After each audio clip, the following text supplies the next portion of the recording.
খবর শুনছেন আজকের কলকাতা ইউটিউব চ্যানেল থেকে। আজ জানাবো পশ্চিমবঙ্গ, দেশ এবং বিদেশের বাছাই করা সব তাজা খবর। আপনি যদি চ্যানেলে নতুন হয়ে থাকেন তাহলে অবশ্যই সাবস্ক্রাইব করুন, কারণ প্রতিদিনের সেরা খবর আপনার হাতের মুঠোয় পৌঁছে দিতে আমরা আছি সদা প্রস্তুত। খবরের শুরুতেই জানাবো সংবাদ শিরোনাম। প্রয়াত জনপ্রিয় সঙ্গীত শিল্পী জুবিন গার্গ সিঙ্গাপুরে স্কুবা ডাইভিং করতে গিয়ে মর্মান্তিক পরিণতি। পুলিশ পিটিয়ে দাদাগিরি বিজেপি বিধায়ক ঘনিষ্ঠের, বনগাঁর ঘটনায় গ্রেফতার গেরুয়া নেতা। ঘরের ভেতর ঢুকে নবদ্বীপে বিজেপি কর্মীকে পিটিয়ে খুন, তৃণমূলের বিরুদ্ধে অভিযোগের তীর। গোটা পুজো ভাসতে পারে প্রবল দুর্যোগে, নিম্নচাপের জেরে বজ্রবিদ্যুৎ সহ ভারী বৃষ্টি, 7 জেলায় জারি হলুদ সতর্কতা। পাকিস্তানের পর্দাফাঁস, অপারেশন সিঁদুরে গুড়িয়ে যায় মুরিদকে ক্যাম্প, বিস্ফোরক লস্কর কমান্ডার। মমতার জন্যই বাংলায় নারী শক্তি নিরাপদ নয়, 1 ইঞ্চি জমি ছাড়ব না, হুঙ্কার শুভেন্দুর। মন্ত্রী চন্দ্রনাথকে গ্রেফতারের পথে ইডি, নিয়োগ দুর্নীতির কোটি টাকার খোঁজে মুরারিতে তল্লাশি।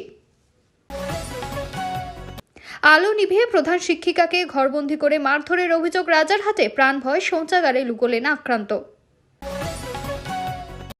আরজিকর মামলায় নজরে 4 পুলিশ আধিকারিক, লালবাজারকে ভূমিকা খতিয়ে দেখার নির্দেশ আদালতের।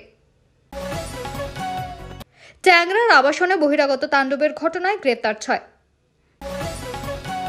তাজপুর ডানকুনি রঘুনাথপুর করিডোরে শিল্প তৈরিতে জমি প্রদান, মমতার মন্ত্রিসভা বৈঠকে উঠে এলো আর কোন কোন প্রসঙ্গ।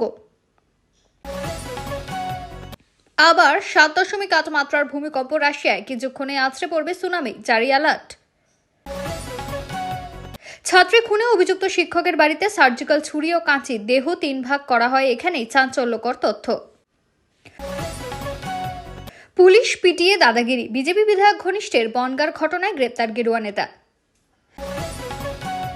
ধর্ষণের মারাত্মক অভিযোগ, ভারতে পা রাখতে গ্রেপ্তার ললিত মোদির ভাই।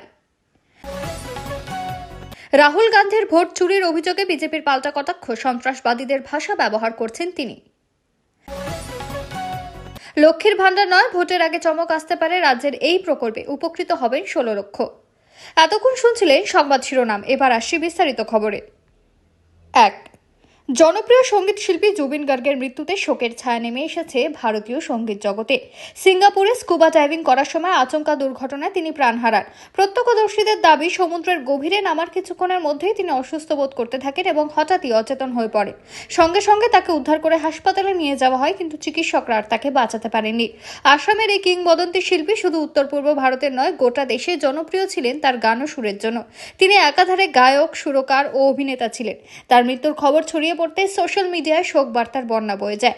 হাজার হাজার ভক্ত তার ছবি ও গান শেয়ার করে শ্রদ্ধা জানান। সঙ্গীত প্রেমীরা মনে করছেন তার মৃত্যু ভারতীয় সঙ্গীত জগতের এক অপূরণীয় ক্ষতি। 2. বনগাঁয় বিজেপি বিধায়কের ঘনিষ্ঠ এক নেতার বিরুদ্ধে পুলিশের সঙ্গে দুর্ব্যবহার এবং মারধরের অভিযোগ উঠেছে। জানা গিয়েছে, স্থানীয় থানা এলাকায় কোনো একটি ঘটনায় পুলিশ তদন্ত করতে গেলে ওই নেতা সেখানে উপস্থিত হয়ে উল্টে পুলিশের ওপর চড়াও হন। প্রত্যক্ষদর্শীরা দাবি করেছেন, পুলিশের সঙ্গে অশ্রাব্য ভাষায় কথা বলার পাশাপাশি শারীরিক আঘাত করারও চেষ্টা করেন তিনি। ঘটনা এলাকা জুড়ে তীব্র চাঞ্চল্য সৃষ্টি হয়। শেষ পর্যন্ত পুলিশ সাহস দেখিয়ে ওই নেতাকে গ্রেফতার করে থানায় নিয়ে যায়। এরপর থেকেই শাসক তৃণমূল ও বিজেপির মধ্যে রাজনৈতিক দফায় দফায় দোষারোপ শুরু হয়েছে। তৃণমূলের দাবি, বিজেপির নেতারা আইন মানে না, সাধারণ মানুষকেও ভয় দেখান। অন্যদিকে বিজেপির অভিযোগ, রাজনৈতিক প্রতিহিংসার কারণে তাদের নেতাকে টার্গেট করা হচ্ছে। ঘটনাকে কেন্দ্র করে এলাকায় উত্তেজনা বাড়ছে। 3. নদিয়ার নবদ্বীপে বিজেপি কর্মী খুনের ঘটনায় ব্যাপক উত্তেজনা ছড়িয়েছে। স্থানীয় সূত্রের খবর, রাতে কয়েকজন দুষ্কৃতী কর্মীর বাড়িতে ঢুকে তাকে লাঠি, রড এবং ধারালো অস্ত্র দিয়ে মারধর করে। গুরুতর আহত অবস্থায় তাকে স্থানীয় হাসপাতালে নিয়ে যাওয়া হয়, কিন্তু চিকিৎসকরা তাকে মৃত ঘোষণা করেন। বিজেপির পক্ষ থেকে সরাসরি তৃণমূলের দিকে অভিযোগের আঙুল তোলা হয়েছে। তাদের দাবি, রাজনৈতিক কারণে পরিকল্পিতভাবেই খুন করা হয়েছে। মৃত বিজেপি কর্মী এলাকায় সক্রিয়ভাবে দলের হয়ে কাজ করতেন। অন্যদিকে তৃণমূল অবশ্য অভিযোগ অস্বীকার করেছে। তাদের বক্তব্য, এই ঘটনার সঙ্গে রাজনীতির কোনো সম্পর্ক নেই। ঘটনা ইতিমধ্যে এলাকায় অশান্তির পরিবেশ তৈরি হয়েছে। পুলিশ টহলদারি বাড়িয়েছে এবং অভিযুক্তদের খোঁজে তল্লাশি চালাচ্ছে। 4. রাজ্যের বিরোধী দলনেতা শুভেন্দু অধিকারী ফের মুখ্যমন্ত্রী মমতা বন্দ্যোপাধ্যায়কে নিশানা করলেন। এক সমাবেশে বক্তব্য রাখতে গিয়ে তিনি অভিযোগ করেন, বাংলায় এখন নারী শক্তি নিরাপদ নয়। তিনি বলেন, রাজ্যের মহিলারা প্রতিদিন কোথাও না কোথাও অত্যাচার, শ্লীলতাহানি বা খুনের শিকার হচ্ছেন, অথচ রাজ্য সরকার নীরব দর্শকের ভূমিকা পালন করছে। শুভেন্দু বলেন, এই সরকার থাকলে বাংলার মেয়েদের কোনো সুরক্ষাই নেই। পাশাপাশি তিনি আরও দাবি করেন, তৃণমূল সরকারকে উৎখাত করতেই হবে। তিনি জনগণকে উদ্দেশ্য করে বলেন, আমরা 1 ইঞ্চি জমিও ছাড়ব না, অন্যায় অত্যাচারের বিরুদ্ধে শেষ পর্যন্ত লড়াই করব। তার এই মন্তব্য ঘিরে রাজনৈতিক মহলে তীব্র আলোচনা শুরু হয়েছে। তৃণমূল অবশ্য পাল্টা দাবি করেছে, শুভেন্দু মিথ্যা তথ্য ছড়িয়ে অযথা আতঙ্ক সৃষ্টি করছে। 5. নিয়োগ দুর্নীতি মামলায় নতুন করে নাম জড়িয়ে পড়ল রাজ্যের মন্ত্রী চন্দ্রনাথের। ইডি সূত্রে জানা গিয়েছে, সম্প্রতি মুরারি এলাকায় তার ঘনিষ্ঠ এক ব্যবসায়ীর বাড়ি ও অফিসে হানা দিয়ে প্রচুর নথি উদ্ধার করা হয়েছে। তাতে কোটি টাকার আর্থিক লেনদেনের হদিশ পাওয়া গিয়েছে বলে দাবি এজেন্সির। তদন্তকারীদের ধারণা, এই অর্থ সরাসরি নিয়োগ দুর্নীতির সঙ্গে যুক্ত। সেই সূত্র ধরেই মন্ত্রীর ভূমিকাও খতিয়ে দেখা হচ্ছে। ইতিমধ্যে জল্পনা শুরু হয়েছে, খুব শীঘ্রই তাকে জিজ্ঞাসাবাদের জন্য ডেকে পাঠানো হতে পারে। এমনকি গ্রেপ্তারের সম্ভাবনাও উড়িয়ে দেওয়া যাচ্ছে না। ঘটনায় স্বাভাবিকভাবেই রাজনৈতিক মহলে ব্যাপক আলোড়ন সৃষ্টি হয়েছে। বিরোধীরা বলছে, প্রমাণিত হচ্ছে তৃণমূলের একাধিক মন্ত্রী দুর্নীতির সঙ্গে জড়িত। অন্যদিকে তৃণমূল অবশ্য দাবি করছে, বিরোধীরা ইডিকে ব্যবহার করে তাদের রাজনৈতিকভাবে হেনস্থা করছে। 6. ললিত মোদির ভাই সমীর মোদিকে ধর্ষণের অভিযোগে গ্রেফতার করল পুলিশ। জানা গিয়েছে, তিনি দীর্ঘদিন বিদেশে ছিলেন এবং সম্প্রতি ভারতে পা রাখতেই বিমানবন্দর থেকে তাকে আটক করা হয়। অভিযোগকারিণী এক মহিলা জানিয়েছেন, সমীর মোদি তার উপর একাধিকবার শারীরিক অত্যাচার করেছেন এবং ভয় দেখিয়ে চুপ করিয়ে রাখার চেষ্টা করেছেন। মহিলা সাহস করে অভিযোগ দায়ের করতে পুলিশের তরফে মামলা রুজু হয়। অভিযোগের ভিত্তিতে গ্রেফতারের এই ঘটনা দেশ জুড়ে সাড়া ফেলেছে। সমীর মোদি অবশ্য অভিযোগ অস্বীকার করেছেন। তার দাবি, এটি সম্পূর্ণ ষড়যন্ত্র এবং তাকে ফাঁসানোর চেষ্টা করা হচ্ছে। তবে পুলিশ জানিয়েছে, প্রাথমিক তদন্তে একাধিক প্রমাণ পাওয়া গিয়েছে, ফলে তাকে জিজ্ঞাসাবাদের জন্য হেফাজতে নেওয়া হয়েছে। 7.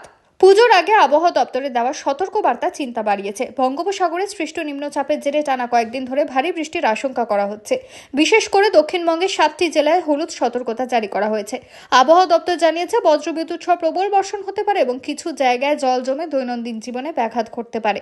দুর্গাপুজোর সময় ভিড়, মণ্ডপ দর্শন ও শোভাযাত্রার মতো কার্যকলাপ ব্যাহত হওয়ার আশঙ্কা রয়েছে। সাধারণ মানুষকে বাড়তি সতর্ক থাকতে বলা হয়েছে। বিদ্যুৎ সহ বৃষ্টিতে গ্রামাঞ্চলে চাষের ক্ষতির আশঙ্কাও দেখা দিয়েছে। আবহাওয়া বিশেষজ্ঞদের মতে, নিম্নচাপের অবস্থান এবং গতি অনুযায়ী পরিস্থিতি আরও খারাপ হতে পারে।